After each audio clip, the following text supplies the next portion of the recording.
어디 있어? 살살 읽어.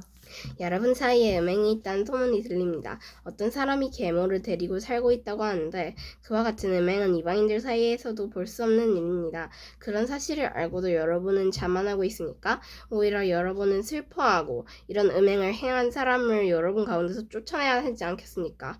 내가 비록 몸은 여러분에게서 떨어져 있지만 마음으로는 여러분 곁에 있어 마치 내가 그곳에 있는 것처럼 이미 그런 짓을 행한 사람을 심판하였습니다. 여러분이 우리 주 예수님의 이름으로 함께 모이고 나의 마음이 우리 주 예수님의 권능으로 여러분과 함께 있으니 그 사람을 사탄에게 내어주어 그 사람의 죄의 본성은 멸망당하더라도 영혼은 우리 주님의 날에 구원받게 해야 할 것입니다. 여러분이 자랑하는 것은 옳지 않습니다. 적은 양의 누룩이 반죽 덩어리 전체를 부풀게 한다는 속담을 알지 못하십니까? 여러분은 새 반죽이 되기 위해 묵은 누룩을 없애버리셔야 합니다. 6월절 어린 양이신 그리스도께서 죽으셨으므로 사실 여러분은 누룩이 들어있지 않은 새 반죽이 되었습니다. 그러므로 악의와 악독으로 가득 찬 묵은 누룩이 아니라 성실함과 진리로 가득한 누룩이 들어있지 않는 빵으로 6월절을 지킵시다. 나는 이미 편지에 음행하는 사람과 사귀지 말라고 썼습니다. 내 말은 음행하거나 탐욕스럽거나 속이거나 우상 숭배하는 이 세상 사람들과 전혀 어울리지 말라는 의미가 아닙니다. 그러려면 이 세상 밖으로 나가야 합니다. 내가 지금 어울리지 말라고 쓴 것은 어떤 사람이 그리스도인이라고 하면서 말은 하면서 음행하거나 탐욕이 있거나 우상을 숭배하거나 남을 모함하거나 술에 젖어 살거나 약탈하거나 한다면 그런 사람들과는 어울리지 말라는 말입니다. 그런 사람들과는 음식도 같이 먹지 말라는 것입니다. 교회 밖에 있는 사람들을 심판하는 것이 내가 상관해야 할 일입니까?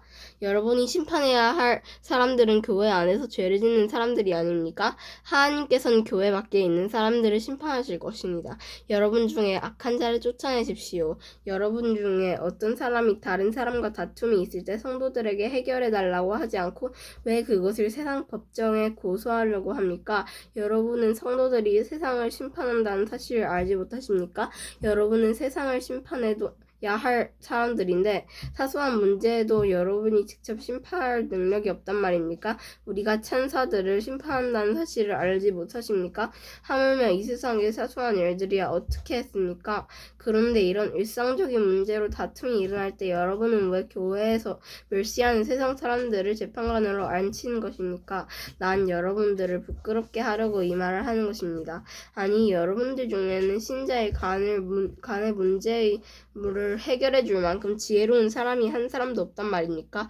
여러분은 지금 신자가 다른 신자를 고소하는 것도 부족해서 하나님을 믿지 않는 사람 앞에서 재판을 받게 해야겠다는 말입니까? 이렇게 여러분들 사이에서 서로 고소하는 일이 발생하였다는 사실은 이미 여러분이 패배하였음을 의미합니다. 이렇게 되니 차라리 악한 일을 당한 편이 낫지 않겠습니까? 아니면 속임을 당하는 쪽이 낫지 않겠습니까? 여러분 스스로가 불의를 행하고 속이고 있습니다. 그것도 성도들끼리 말입니다. 여러분은 불의한 자들이 하나님의 나라를 기업으로 상속받지 못한다는 사실을 알지 못하십니까? 속지 마십시오. 음행하는 사람이나 우상숭배하는 사람이나 가늠한 사람이나 남자로서의 몸을 파는 사람이나 동성연애를 하는 사람이나 도적질하는 사람이나 탐욕이 가득한 사람이나 술에 젖어 사는 사람이나 모함하는 사람이나 약탈한 자들은 하나님의 나라를 기업으로 상속받지 못할 것입니다. 여러분 중에 여기에 속한 사람들이 있었습니다. 그러나 여러분은 우리 주 예수 그리스도의 이름과 우리 하나님의 성령으로 씻음을 받고 거룩해졌으며 의롭다함을 받았습니다. 내게는 무엇이든지 할 수 있는 자유가 있다. 이것은 여러분이 내세우는 표어입니다. 맞습니다. 하지만 모든 것이 다 유익한 것은 아닙니다. 내게는 무엇이든 할 수 있는 자유가 있다고는 하지만 나는 어떤 것에 의해서도 제재를 받지 않을 것입니다. 음식은 배를 채우기 위해 있고 배는 음식을 먹기 위해 있다. 이것도 여러분이 내세우는 표어입니다. 그러나 하나님께서는 언젠가 이 모든 것을 필요 없게 만드실 것입니다. 우리 몸은 음행을 위해 있는 것이 아니라 주님을 위해 있으며 주님은 우리 몸을 위해 계십니다.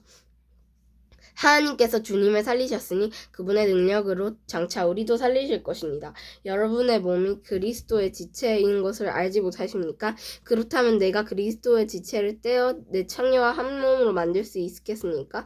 그럴 수 없습니다. 창녀와 결합한 사람은 창녀와 한 몸이 된다는 것을 알지 못하겠습니까? 알지 못하십니까? 성경에 두 사람이 한 몸이 될 것이다 라고 기록되어 있습니다. 하지만 주님과 연합한 사람은 주님과 영적으로 하나가 됩니다. 은행을 멀리하십시오. 사람들이 짓는 모든 죄는 몸 밖에서 일어나는 것이지만 음행하는 사람은 자신의 몸에 죄를 짓는 것입니다. 여러분의 몸은 하나님께 받은 것이며 여러분 안에 거하시는 성령의 성전이라는 사실을 알지 못하십니까? 여러분은 여러분 자신의 것이 아닙니다. 여러분은 하나님께서 값을 치르고 산 몸입니다. 그러므로 여러분의 몸으로 하나님께 영광을 돌리십시오. 이제 여러분이 내게 보낸 편지에 사람이 결혼하지 않는 편이 더 낫다고 한 내용에 대해 말씀해 드리겠습니다. 음행이 성행되고 있으므로 남자마다 자기 아내를 두고 여자도 자기 남편을 두십시오. 남편은 아내에게 혼인의 의무를 다하고 아내도 남편에게 그렇게 하십시오. 아내가 자기 몸에 대한 권한을 행사하는 것이 아니라 남편이 하면 남편도 자기 몸에 대한 권한을 행사하는 것이 아니라 아내가 합니다. 남편과 아내는 서로 합의하여 기도에 전념하기 위해 얼마 동안 떨어져 있는 경우를 제외하고는 서로 떨어져 있지 마십시오.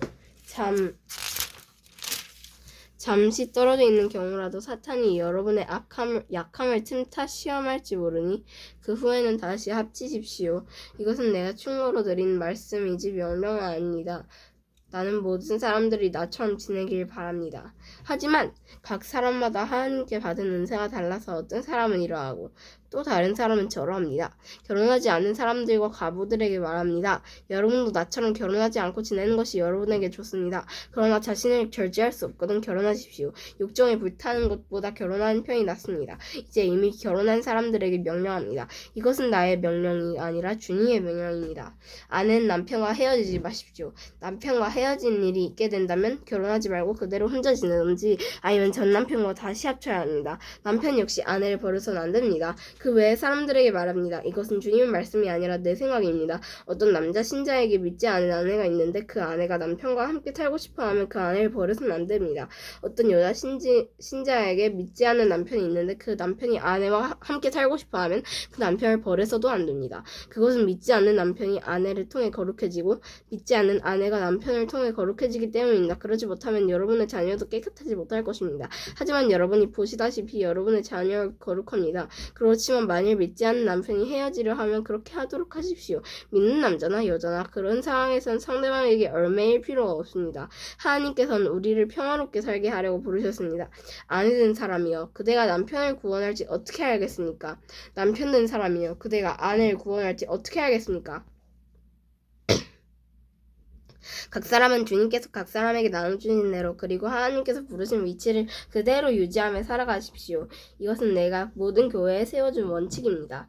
부르심을 받았을 때 이미 할례를 받은 사람이 있다면 할례 받은 표시를 없애라 하지 마십시오. 그러나 부르심을 받았을 때 할례를 받지 않은 사람이 있다면 할례를 받으려 하지 마십시오. 할례를 받았느냐 받지 않았느냐 하는 것은 아무것도 아닙니다. 하나님의 계명들을 지키는 것이 중요합니다. 각 사람은 하나님께서 그를 부르셨을 때의 상태 그대로 살아가십니다. 노예했을 때 부름을 받았습니까? 그것 때문에 마음 상해하지 마십시오. 그러나 혹시 자유를 얻을 기회가 생기면 그 기회를 활용하십시오. 주님 안에서 부르심을 받았을 때 노예인 사람은 주님께 속한 자유인입니다. 이와 마찬가지로 부르심을 받았을 때 자유인인 사람은 그리스도의 노예입니다. 여러분은 값을 치르고 산 사람들입니다. 더 이상 사람들의 노예가 되지 마십시오. 성도 여러분 각 사람들은 부르심을 받은 위치에 그대로 머물러 계시면서 하나님께 책임을 다하시기 바랍니다. 이제 여러분이 편지에 언급한 결혼하지 않은 처녀들에 관해 말하고자 합니다. 이 부분에 대해서는 특별히 주님으로부터 받은 명령이 없습니다. 하지만 나는 주님의 자비하심을 힘입어 믿을 만한 사람이 되어 의견을 제시하고자 합니다. 현재 겪고 있는 위기들을 생각하면 결혼하지 않은 사람은 현재대로 지내는 것이 더 좋다고 생각합니다. 아내가 있는 사람이 있으니까 아내와 헤어지려 하지 마십시오. 아내와 헤어졌으니까 아내를 구하려고 하지 마십시오. 그러나 여러분이 결혼한다고 해도 죄를 짓는 것은 아닙니다. 처녀가 결혼한다고 해도 죄를 짓는 것은 아닙니다. 다만 결혼한 뒤에는 이 세상에서 겪는 환경을 맞이하게 될 것입니다. 난 여러분을 아껴서 이런 말을 하였습니다. 성도 여러분, 내가 하고자 하는 말은 이렇습니다. 시간이 얼마 남지 않았습니다. 지금부터는 아내가 있는 사람들은 아내가 없는 사람처럼 사십시오. 우는 사람은 울지 않는 사람처럼, 기쁨에 넘친 사람은 기쁘지 않은 사람처럼, 물건을 사는 사람은 자기가 산 것을 가지고 있는 사람처럼 사십시오. 세상 물건을 쓴 사람은 그것들의 마음이 빼앗기지 않은 사람처럼 사십시오. 그것은 이 세상의 현재 모습이 지나가고 있기 때문입니다. 난 여러분의 난 여러분이 마음 쓰는 것 없이 살기를 바랍니다. 결혼하지 않은 남자는 어떻게 하면 주님을 기쁘시게 할까 하고 주님의 일에 마음을 씁니다. 그러나 결혼한 남자는 어떻게 하면 아내를 기쁘게 해줄까 하며 세상 일에 마음을 쓰게 됩니다. 결혼한 남자의 마음은 이렇게 나뉘어집니다. 결혼하지 않은 여자나 처녀는 자기의 몸이나 영혼을 주님께 거룩하게 드리기 위해 주님의 일에 마음을 쓰지만 결혼한 여자는 어떻게 하면 남편을 기쁘게 할 수 있을까 생각하면 세상 일에 자기 마음을 씁니다. 여러분 자신의 유익을 위해서 내가 이런 말을 하는 것이지 여러분을 속박하려고 그러는 것이 아닙니다. 나는 여러분이 나뉘지 않은 마음으로 자신을 주님께 드려 바르게 생활하기를 바랄 뿐입니다. 아멘.